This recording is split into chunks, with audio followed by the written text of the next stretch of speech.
ચરણોમાં વંદન કરી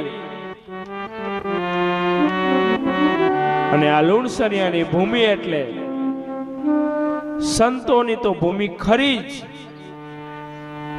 પણ સાથે સાથે આ ભૂમિ શૂરવીરોની પણ ભૂમિ છે. અને મારે એવા જ એક શૂરવીર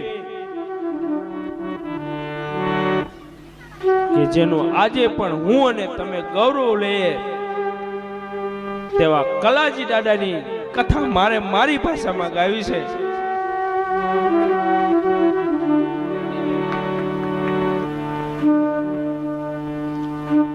કલાજી દાદા મહેમાનને હું થોડો પરિચય આપી દઉં કે આ કલાજી દાદા એટલે એની પણ આજે સમાધિ, જ્યાં શિવજીનું મંદિર છે એની સામે સમાધિ છે. આજે પણ સમય કાઢીને એકવાર દાદાના ચરણોમાં શીશ નમાવજો.